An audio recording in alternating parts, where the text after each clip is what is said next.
President Trump outlined new information about a missile defense system to protect the U.S. from being attacked. It's called the Golden Dome. As we make a historic announcement about the Golden Dome missile defense shield, that's something we want.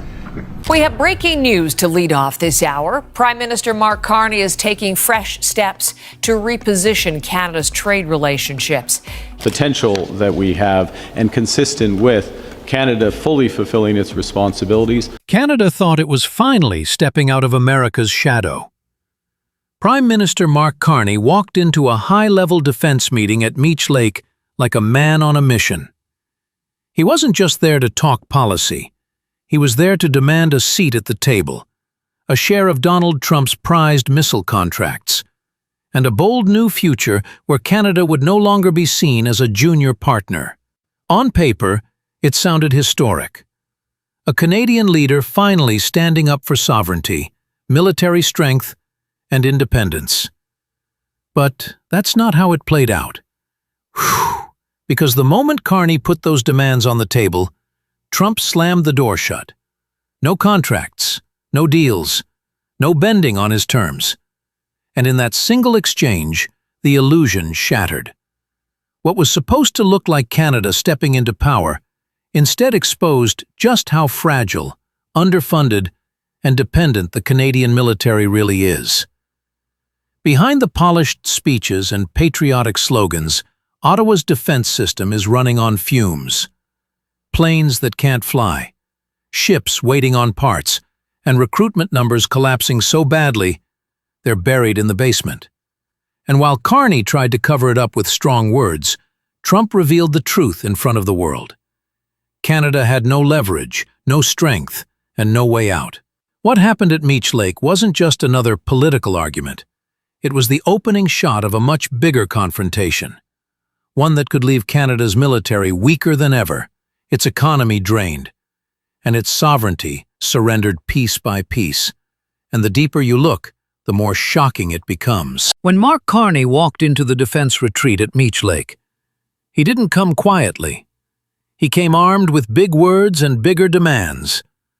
Sitting across from Donald Trump and his top military officials, Carney declared that Canada was ready to emphatic step up, to finally claim its share of America's massive missile defense contracts. He framed it as bold leadership, proof that Canada was no longer content to play second fiddle, that it was ready to be a full partner in building what Trump calls the Golden Dome, the most ambitious missile shield in history. On camera, it looked like confidence. Carney spoke of sovereignty, of Canada carving out a new era of strength. For a moment, it almost sounded believable. But reality struck fast, because Trump didn't even pretend to entertain the idea. He didn't sugarcoat, he didn't negotiate, he flat out refused. No contracts, no special treatment, no seat at the table unless it was on his terms. That one rejection spoke louder than all of Carney's speeches. It revealed the truth Trump had known from the start. Canada wasn't negotiating from a position of power. It was negotiating from weakness. And the more Carney pushed, the more obvious it became that his tough talk was just a mask for a military that had been hollowed out for decades. Instead of walking away with credibility, Carney walked straight into humiliation. What was supposed to be a turning point for Canada quickly became a reminder that without real strength, bold words mean nothing. Behind the polished speeches and headlines about sovereignty, the reality of Canada's military tells a much darker story. For years, Ottawa has been running its defense forces on fumes. Fighter jets so old they can barely stay in the air. Navy ships rusting at dockyards, waiting endlessly for replacement parts that never arrive. And perhaps the most alarming of all, a recruitment crisis so severe that the ranks are thinning faster than they can be filled. Young Canadians aren't lining up to serve. The numbers are buried at the bottom, stuck in what critics call Mom and Dad's basement. Everyone in Ottawa knows it. Washington knows it too. The U.S. military looks at Canada not as an equal partner, but as a fragile force trying to keep up appearances. That's the unspoken truth Carney was trying to cover up with tough talk. Because no matter how many speeches he delivers about a new era, the reality is this: Canada's military has been hollowed out, weakened, and neglected to the point where it can no longer stand on its own. And instead of fixing those problems at home, Carney's answer was something very different. He didn't rebuild from the ground up. He didn't invest in new domestic strength. Instead, he looked south, to Trump's missile empire, desperate to buy a shortcut into credibility. Donald Trump calls it the Golden Dome, a missile defense shield unlike anything the world has ever seen. Imagine a sprawling web of satellites, space sensors, and high-tech interceptors stretching across the globe. A system designed to shoot down threats from anywhere, even missiles launched from space. It's not just a defense project. It's Trump's legacy, a monument to American power. For the United States, it's a show of dominance. For Carney, it was a lifeline. He saw the Golden Dome as Canada's ticket back to credibility, a way to paper over years of decline by buying into America's most ambitious defense plan. On paper, he sold it as independence and partnership. But in reality, it exposed the opposite. Canada wasn't building its own strength. It was clinging to Washington's shield, desperate to prove it could still matter on the world stage. The irony? Canada doesn't even have the money to afford it. Even before the Golden Dome, Carney's government was already hiking defense budgets just to keep NATO off its back. Billions were being poured into military upgrades, yet it barely made a dent in the country's readiness. Adding the Golden Dome meant something had to give, and everyone knew what that meant. Cuts to programs Canadians actually depend on. Carney tried to spin it as Canada stepping into the future. But the truth was clear.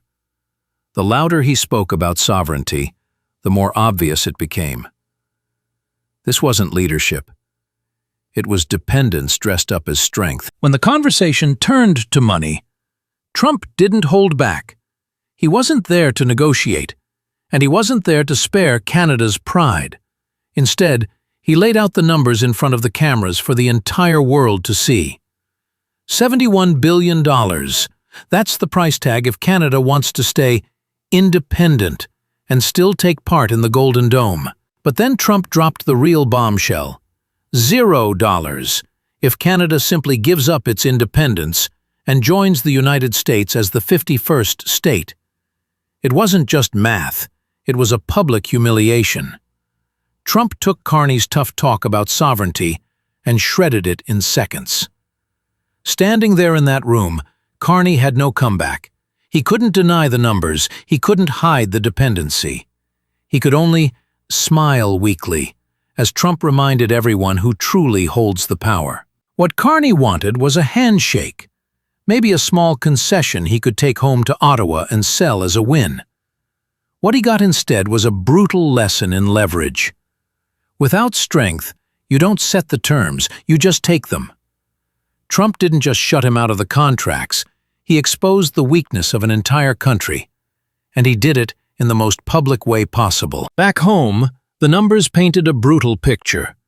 Carney had already pledged an extra $9.3 billion just to keep NATO satisfied.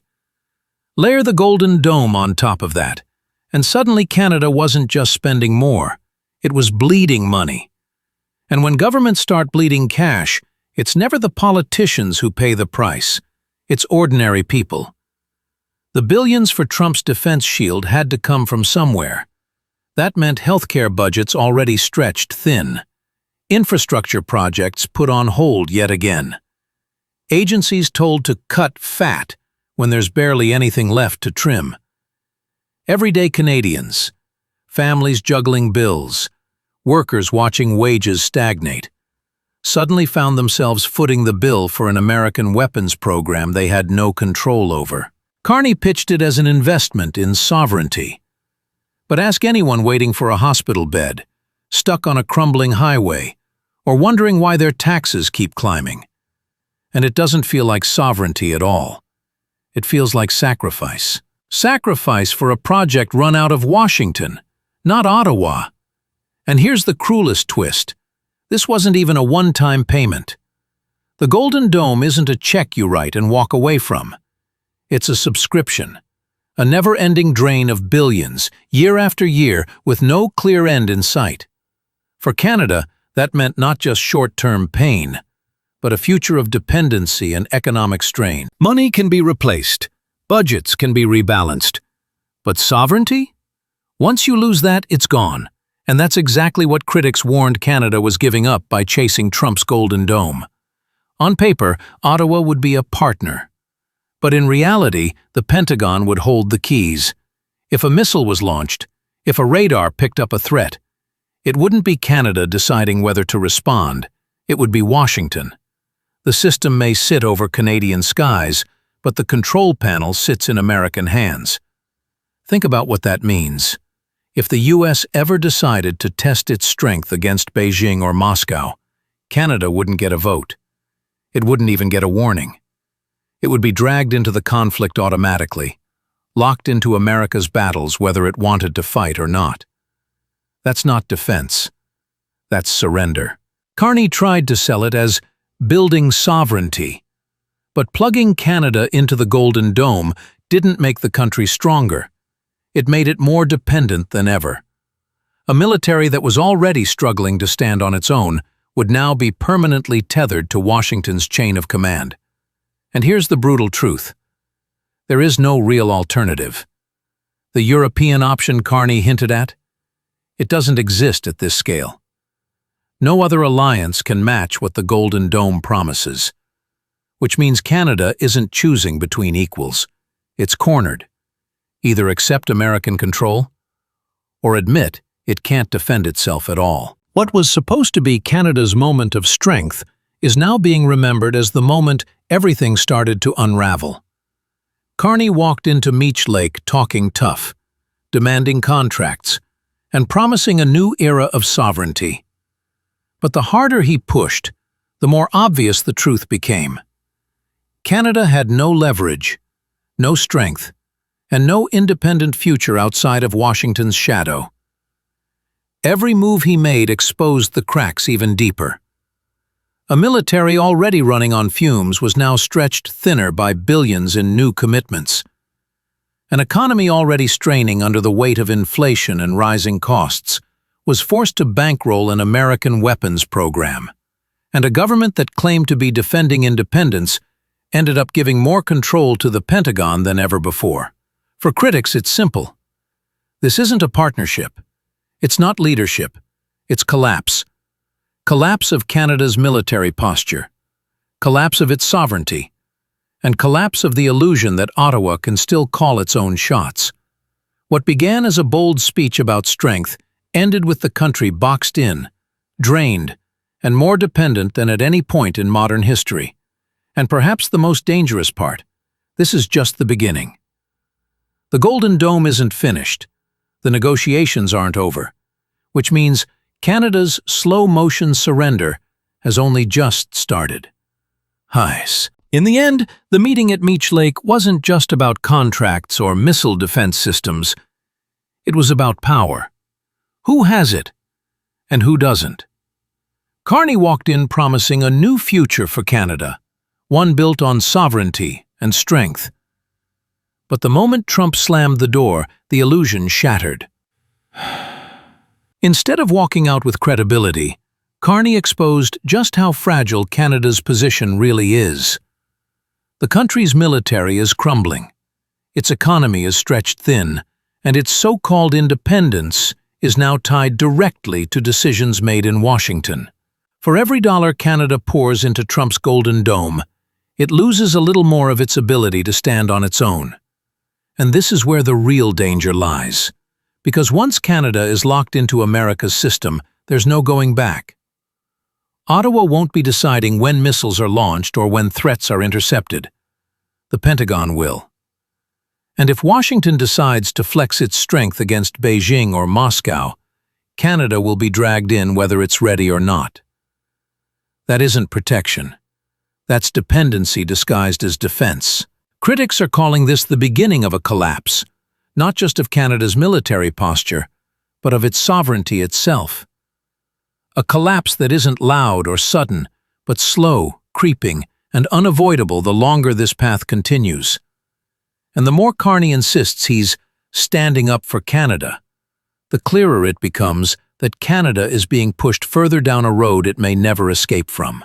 So here's the question that remains. Is this the price of survival? Surrendering independence to stay under America's shield? Or is it the first step toward a future where Canada no longer has a say at all? One thing is certain. What happened at Meech Lake was not the end of a debate. It was the beginning of something far bigger, far more dangerous.